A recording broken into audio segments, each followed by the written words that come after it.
yang subscribe masuk surga, yang like dan komen cepat kaya.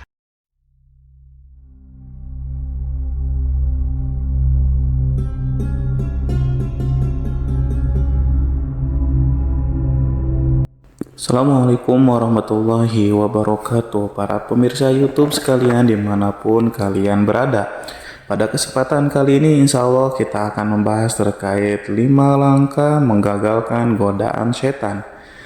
Para pemirsa YouTube sekalian, seperti yang kita ketahui bahwa setan itu adalah salah satu makhluk yang diciptakan oleh Allah untuk menguji manusia, menggagalkan dan selalu menghasut manusia supaya tidak berbuat kebaikan. Nah, dengan demikian kita akan membahas hari ini bagaimana caranya menggagalkan hasutan dari setan itu sendiri. Tapi sebelum kita mulai, alangkah lebih baiknya jika pemirsa sekalian menekan tombol subscribe terlebih dahulu supaya bermanfaat bagi banyak orang. Lalu kemudian jangan lupa like dan komen supaya jadi wasilah cepat kaya dari arah mana saja. Baik, pada kesempatan kali ini Imam Ghazali dalam kitabnya Ihya Ulumuddin pernah berkata bahwa di antara hal yang harus dimengerti oleh seorang hamba adalah mengetahui tipu daya setan dan godaannya. Sesungguhnya pemahaman ini fardu ain adanya. Hanya saja kebanyakan manusia tidak mau mengerti dan lebih suka disibukkan oleh pengetahuan-pengetahuan yang menjebak dirinya sendiri masuk ke dalam kubangan setan. Oleh karena itu, akutnya tipu daya setan, maka seorang hamba harus mengerti berbagai kiat mematahkan bujuk rayu setan. Hal ini berfungsi untuk menyelamatkan diri dari para setan yang terkutuk. Terkutuk karena godaan dan rayuannya itu dihembuskan oleh setan bersama dengan hembusan napas manusia. Sehingga Al-Hasan suatu ketika pernah ditanya oleh Abu Said, apakah setan itu tidur? Al-Hasan pun menjawab, jika setan itu tidur pasti kita bisa beristirahat. Sayangnya setan tidak mengenal sekat ruang dan waktu. Begitu juga godaan-godaan mereka yang mengalir bersama arus dalam darah seorang hamba. Namun manusia sebagai makhluk yang sempurna yang dibekali Allah dengan kemampuan bernalar harus memiliki kemauan untuk mengalahkan setan. Dan oleh karenanya Al-Ghazali dengan jelas menerangkan 5 kiat mematahkan godaan setan. Yang paling pertama yakni adalah membuat kurus setan dengan memperbanyak zikir kepada Allah Subhanahu wa taala. Rasulullah pernah bersabda, sesungguhnya orang mukmin itu membuat kurus setannya sebagaimana seorang di antara kamu membuat kurus ontaknya dalam perjalanan. Jika sebuah binatang liar telah dikuruskan, pastinya ia akan mudah diatur dan menjadi penurut karena ketergantungan kepada majikannya. Begitu juga setan. Jika seorang hamba telah bisa menguasai setan dengan tidak serta-merta memenuhi keinginannya, pastilah setan akan kurus badannya. Yang kedua, janganlah seorang hamba mendekatkan dirinya kepada tempat-tempat kemaksiatan dan orang-orang mungkar. Sungguh hal itu memperkuat daya pikat setan membujuk manusia.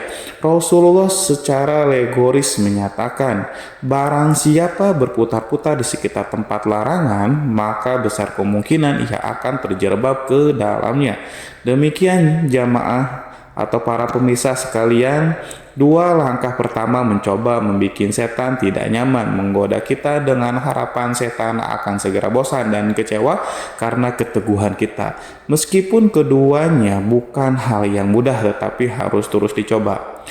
Dan yang ketiga, hendaknya seorang hamba selalu sadar bahwa sesungguhnya tujuan setan menggoda hanyalah ingin menjerumuskan kita ke lembah kenistaan dan kemadorotan abadi. Tidak ada godaan setan yang membawa pada kebermanfaatan. Sesungguhnya setan berbuat demikian karena setan ahli cuci tangan. Ibarat penjegal yang merasa puas jika korbannya jatuh tersungkur dan dia terkekeh dengan bangganya. Dalam surat Al-Hasyr ayat 16 Allah menerangkan, ketika dia berkata kepada manusia, kafirlah kamu, maka tatkala manusia itu telah kafir, maka ia berkata, sesungguhnya aku berlepas diri dari kamu. Para pemirsa sekalian, kemudian yang keempat, seorang hamba harus selalu ingat bahwa selain berusaha cuci tangan, setan juga bersifat pengecut. Ia menginginkan banyak teman dalam kesesatannya. Semakin banyak teman yang menemani dirinya dalam kesesatan, ia akan semakin puas. Karena sesungguhnya neraka sa'ir itu sungguh luas. Dan karenanya setan menginginkan kawan untuk mengisinya. Demikian keterangan dari surat Al-A'raf ayat 16-17 menerangkan. Iblis menjawab, karena engkau telah menghukum saya tersesat, saya benar-benar akan menghalang-halangi mereka dari jalan engkau yang lurus.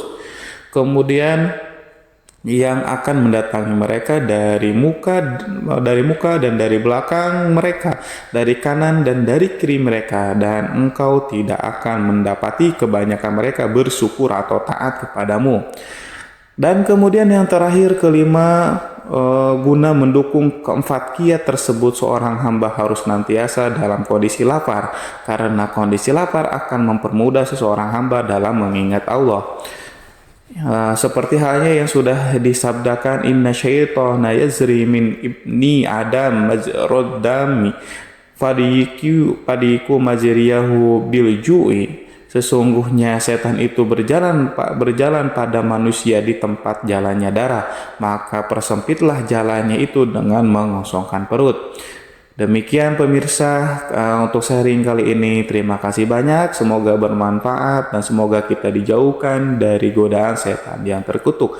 Wabillahi taufiq wal hidayah. Assalamualaikum warahmatullahi wabarakatuh.